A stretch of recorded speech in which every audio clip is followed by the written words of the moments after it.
नमस्कार सभी मित्रों, चैनल कहानी की पोटली पर आप सभी का स्वागत है। मोहनपुर गांव में रामलाल नाम का एक लकड़हारा रहता था। वो अपनी जीविका चलाने के लिए गांव के पास के ही जंगल से रोज लकड़ियां चुनता और उन्हें बेचकर कुछ पैसे कमा लेता था। इसी तरह उसका गुजारा चल रहा था।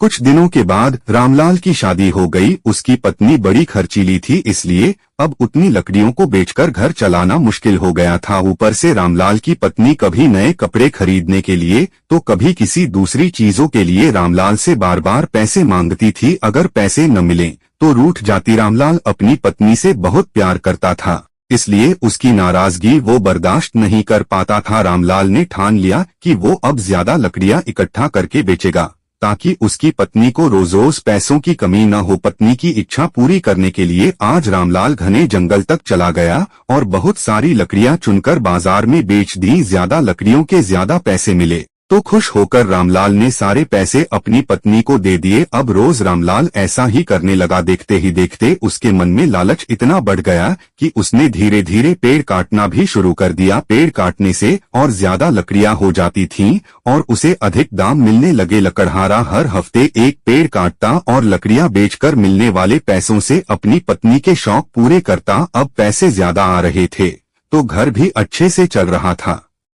धीरे धीरे रामलाल ने पैसों को जुए में लगाना शुरू कर दिया। जुआ खेलने की लत ऐसी लगी कि रामलाल एक मोटी रकम इसमें हार गया। अब इस रकम को चुकाने के लिए रामलाल ने एक दो मोटे मोटे पेड़ काटने का फैसला लिया। जैसे ही रामलाल ने जंगल में जाकर अपनी कुल्हाड़ी को एक बड़े से पेड़ पर चलाने की कोशिश की तो उस पर पेड़ की टहनी ने हमला कर दिया। रामलाल चौंक गया, फिर उसे पेड़ की एक टहनी ने लपेट लिया। रामलाल कुछ समझ नहीं पाया कि यह सब क्या हो रहा है। तभी पेड़ से आवाज आई, मूर्ख, तू अपने लालच के चक्कर में मुझे काट रहा है। तू सारे पैसे जुए में लुटा देता है और फिर पैसे लौटाने के लिए पेड़ काटने आ जाता है। तुझे पता है कि पेड़ कितने कीमती होते हैं। हमारे अंदर भी जान बसती है और हम तुम इंसानों को जीने के लिए हवा, धूप में छाया और भूख को शांत करने के लिए फल देते हैं, लेकिन तू अपने स्वार्थ के लिए हमें ही काट रहा है। पेड़ ने कहा, आज तू रुक, यही कुल्हाड़ी मैं अब तेरे ऊपर चलाऊंगी। पेड़ की टहनी कुल्हाड़ी से रामलाल पर वार करने ही वाली थी कि वह गिड़गिड़ाने लगा। उसने माफी मांगते हुए कहा, मुझसे गलती हुई है, लेकिन मुझे सुधरने का एक मौका दो। अगर आप मुझे मार दोगे तो मेरी पत्नी का क्या होगा?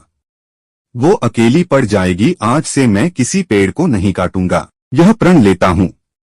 यह सब सुनकर पेड़ को रामलाल के ऊपर दया आ गई। उसने रामलाल को छोड़ दिया। छूटते ही रामलाल भागकर अपने घर गया और पैसों के लालच में न आने का संकल्प ले लिया। कहानी से सीख यह मिलती है कि लालच में आकर पर्यावरण के साथ खिलवाड़ नहीं करना चाहिए। हमें ऑक्सीजन पेड़ से ही मिलती है, इन्हें काटकर हम खुद अपने जीवन में संकट को ला रहे हैं।